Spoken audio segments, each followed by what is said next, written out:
कपिल भगवान कहते हैं माँ जिसके हृदय में करुणा हो, किसी को दुखी ना देख सकता है, जिस प्रकार से दधि मंथन करने के बाद घृत निकल आता है, उसी प्रकार से किसी को देख करके दुखी आपके मन में करुणा जग जाए, प्रेम जग जाए, ये संत का दूसरा लक्षण।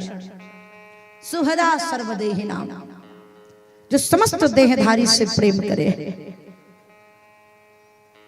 ये साधु का तीसरा लक्षण है। अजात शत्रुवा, जो किसी को अपना शत्रु ना समझे और जो हर क्षण प्रसन्न रहता हो, शांत रहता हो, ये 5 लक्षण जिसके भीतर है, अगर वो पैंट शर्ट पहन रहा है तो साधु है, और अगर ये लक्षण नहीं है तो हम जैसे कितने बैठ जाएं साधु बनने वाले नहीं है।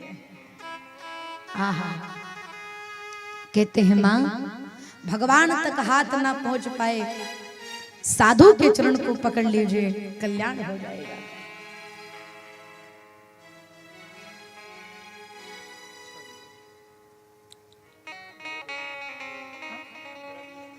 अच्छा, मैया देहूती को कपिल भगवान सुंदर उपदेश देते हैं। मैया देहूती कपिल भगवान के सुंदर वचनों को सुने। 8 अध्यायों में प्रभु ने वर्णन किया मां के सुंदर, प्रभु के सुंदर वचनों को सुनकर मैया देहूती आह्लादित हुई। मैया देहूती का शरीर जल बन करके प्रवाहित होने लगा, सिद्धता नामक नदी बन गई। कपिल भगवान ने मां के चरणों में प्रणाम किया, गंगा सागर में मध्य में जाकर विराजमान हुई। बोले कपिल भगवान की, एक बार प्रेम से कहेंगे राधे राधे, जोर से बोलेंगे और भाव से कहेंगे राधा रानी की। इससे पता चल जाता है कौन कौन जाग रहा है, कौन कौन ध्यान से कथा सुन रहा है। श्री सुखदेव महाप्रभु परीक्षित जी को सुंदर वर्णन करते हैं। अब महाराज मनु के पुत्रों का वर्णन हुआ। पुत्र के वर्णन में सबसे पहले उत्तानपाद की चर्चा आई। उत्तानपाद श्री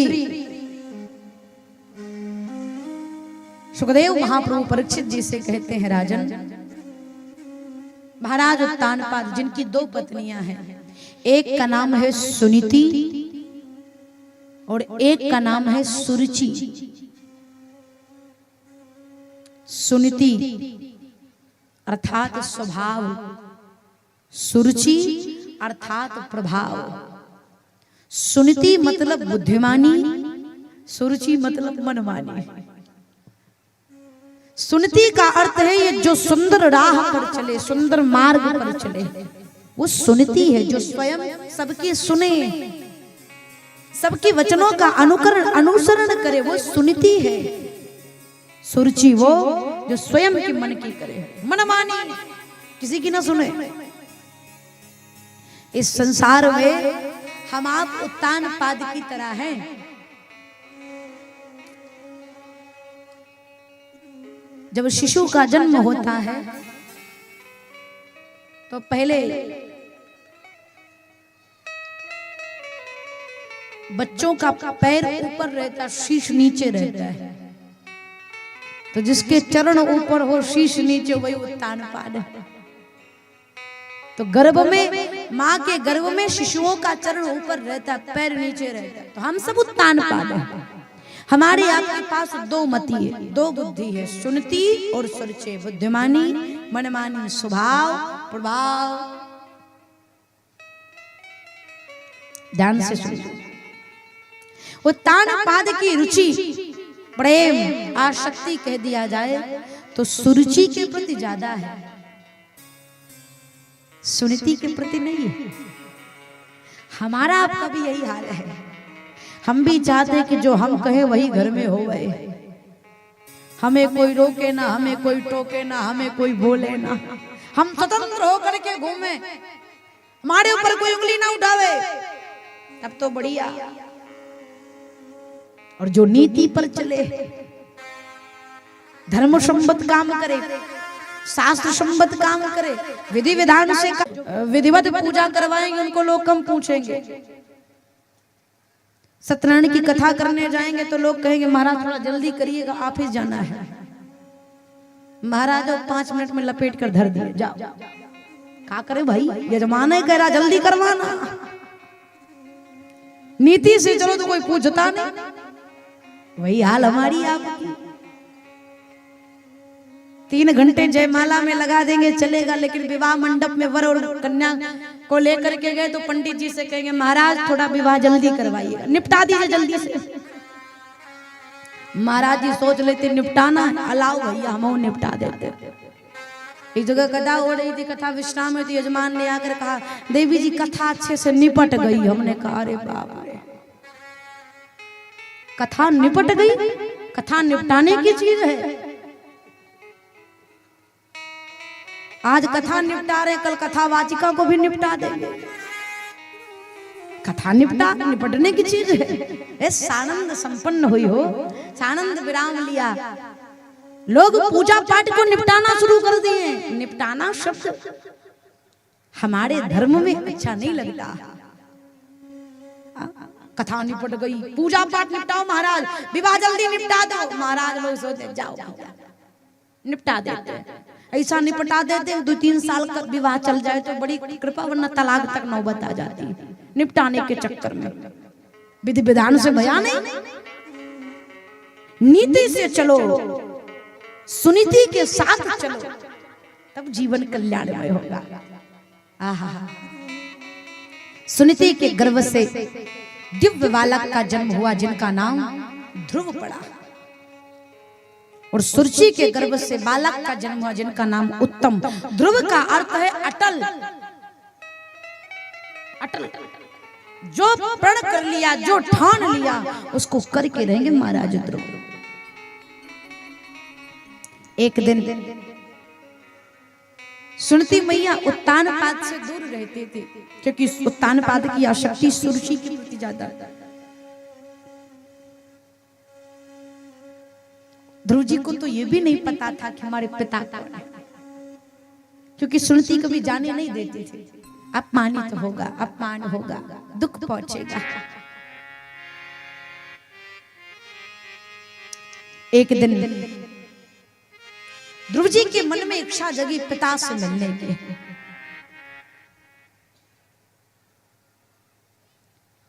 और जब पिता से मिलने की इच्छा जगी तो कहा मां आज मेरा श्रृंगार कर दो, मेरा सबसे अच्छा वस्त्र मुझे धारण करा दो। चहल पहल मत करो मैया, निवेदन है आपसे, शांति से सुनो।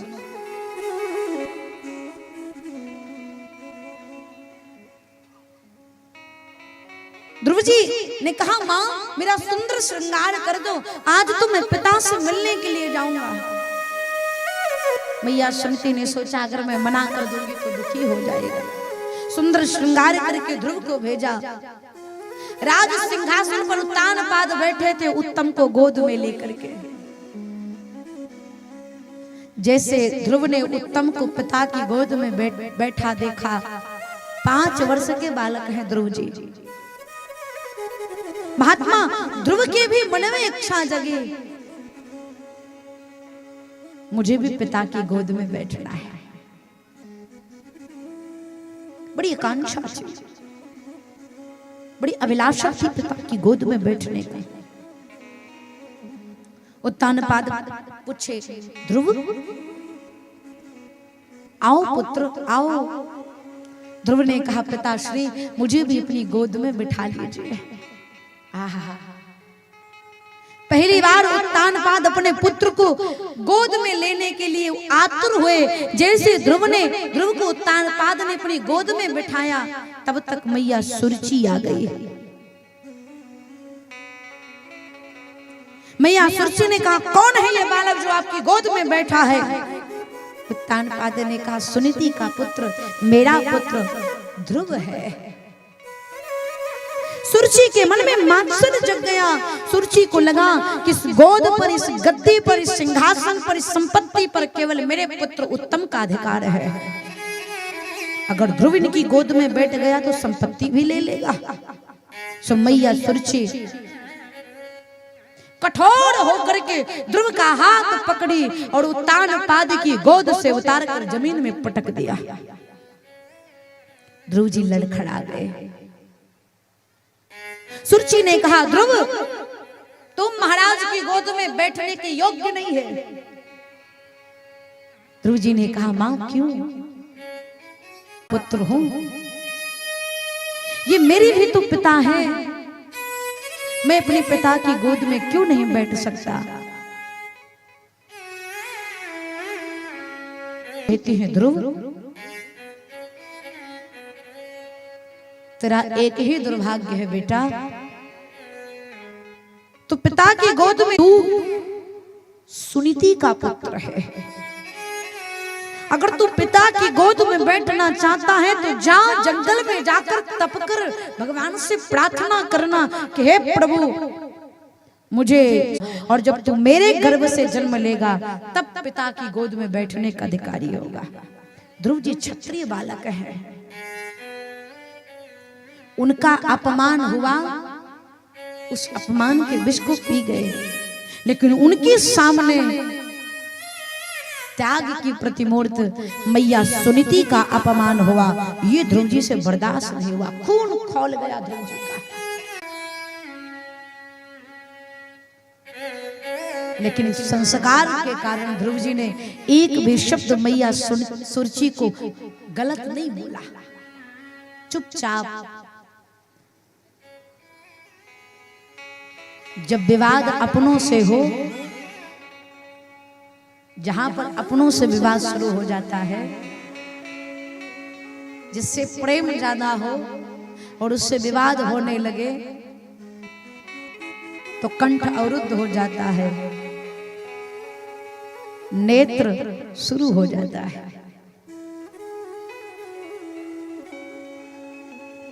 ध्रुव जी कुछ बोले तो नहीं, लेकिन उनके साथ उनकी मां का अपमान हुआ। यह देखकर ध्रुव जी बहुत दुखी हुए और रोते रोते मैया सुनीति के पास पहुंचे। आज पहली बार मैया सुनीति ने ध्रुव जी हुआ देखा। मैया सुनीति समझ गई, मेरे ध्रुव को हृदय पर चोट पहुंची। देखो एक बात तो है, बच्चे की 100 गलती पर मां फटकार लगाए, मां को स्वीकार है, मार भी देवे मां को स्वीकार है, लेकिन उसकी आंखों के सामने उसके बच्चे को कोई तिरछी नजर से भी देखे, ये मां को स्वीकार नहीं है। कोई और ना डांटे, कोई और ना फटकारे, उस 100 बातें कहे उसको स्वीकार है।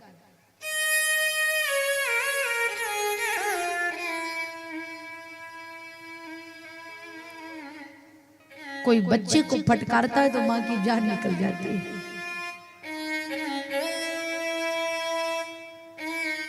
एक बहुत अद्भुत संबंध है मां और पुत्र का। इस दुनिया में परमात्मा से भी ज्यादा कोई श्रेष्ठ है तो हमारे माता पिता।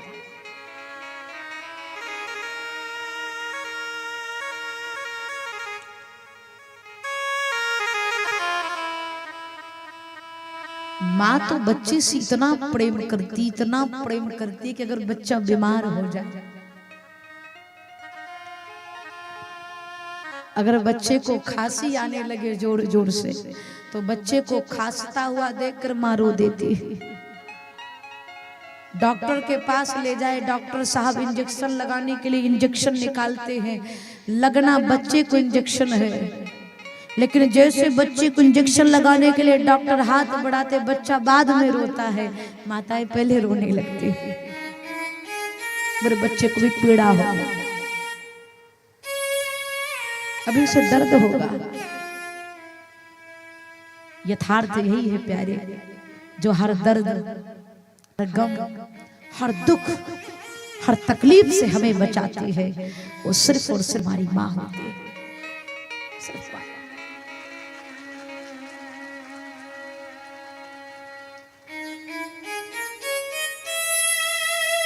माँ वो है जो हर पीड़ा को मुस्कुराकर सह जाती है, बस अपने बच्चे को कभी दुखी नहीं देख सकती। पिता वो है जो अपना जीवन फटे जूते में बिता देता है लेकिन अपने बच्चे की सारी ख्वाहिश पूरी करता है। उसकी जेब में भले तो कौड़ी ना हो, लेकिन अगर बच्चा डिमांड कर दे कि पिताजी मुझे ये चाहिए, तो पिता दिन रात एक कर देता है।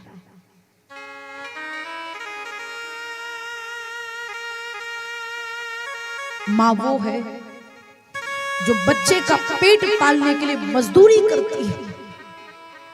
अगर दूसरे के घर बर्तन साफ करना पड़े तो वो भी कर देगी, लेकिन अपने बच्चे को भूखा नहीं देख सकती। माँ वो है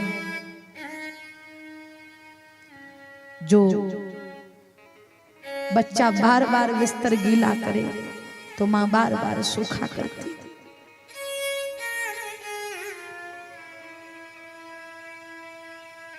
अंत में स्वयं गीले में सो जाती है, लेकिन अपने सीने पर अपने बच्चे को सुलाती। माँ वो होती है। माँ अगर पृथ्वी है तो पिता आसमान है। इन दोनों के लिए तो हम कल्पना भी नहीं कर सकते।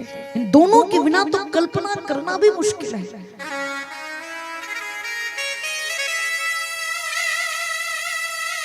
पिता कितना भी लाचार हो,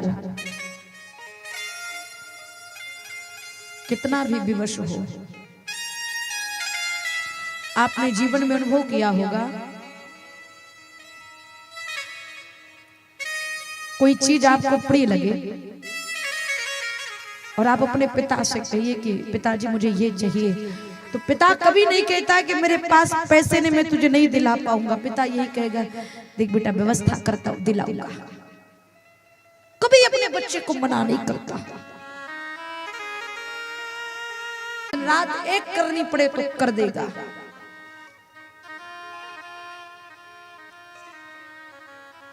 इसीलिए हम हमेशा कहते हैं कि हम आप कितना भी प्रयास कर ले, लेकिन माता पिता के प्रेम को, उनके कर्ज को चुकाना असंभव है। वो दौलत है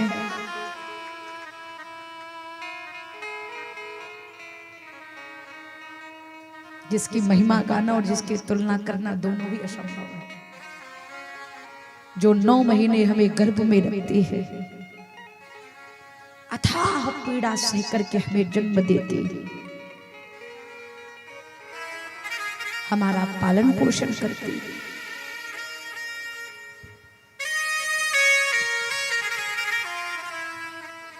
एक पिता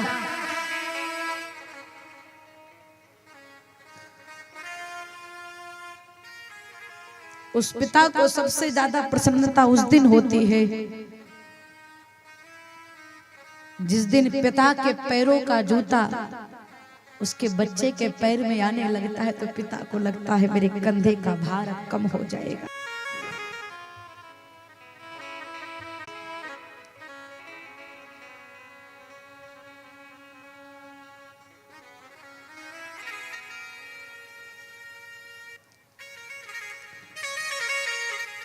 मैया सुनीति ने ध्रुव जी को हृदय से लगाया। ध्रुव जी ने कहा, माँ, छोटी माँ ने मुझे गोद से उतार दिया।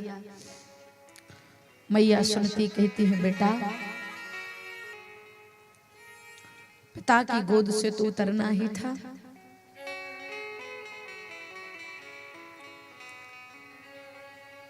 कंठ अवरुद्ध हो गए, शायद बोलने में।